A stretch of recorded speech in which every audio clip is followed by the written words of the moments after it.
Hi, I'm Corinne at Dee's. Today we're going to make a beaded watch band. For this project, you will need several different sizes and shapes of beads. You will need lobster claws, 2-hole spacers, and optional, you can have a charm to add to your watch. You will also need 7mm stretch magic, and of course a watch face. The watch face that you use for this project will need to have a bar on one side, on both sides. To start this project, you will take 2 of your lobster claws and attach them to one side of the watch, like so. Then you will cut your stretch magic,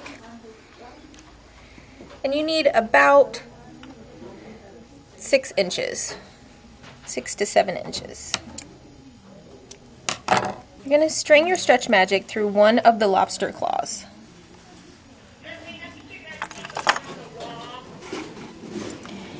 And then take one of your larger beads and string it on next. And then go through the other lobster claw.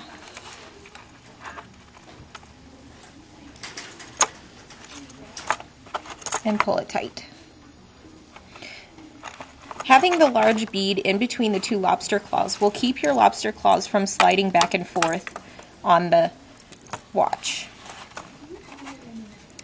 For this particular style of watch, you don't have to have any specific design.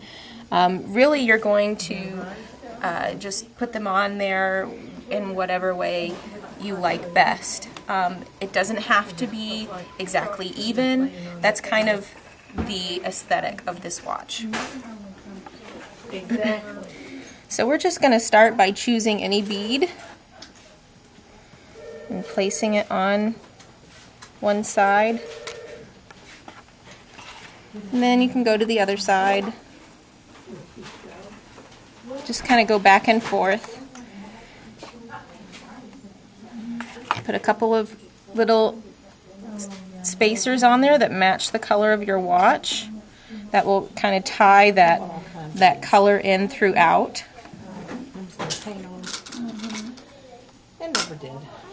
And as you see, I'm not doing anything special. And if you don't like it, you can change it. I'm just stringing beads on. Once you're satisfied with the first few beads that you've got on your watch, you're going to put a spacer on to stabilize the beads. It's got 2 holes in it. So you're going to slide one side of your stretch magic through one hole, and then the other side through the other hole. And as you see, that kind of brings them together and stabilizes it. It doesn't have to be even, it's just however you want it to look. After you've added your spacer, you'll want to continue this side of the watch in the same fashion, and then add another spacer. Once you've finished one side, you may want to use a clip to hold your work in place so that the beads don't slip off of that side while you're working on the other side. Once you have your beads on there, you'll want to make sure that it fits your wrist. It's kind of hard to check. It's hard to measure when you've got a watch in the way. So I find it helps to just kind of put it around my wrist and see if it's going to be the right size.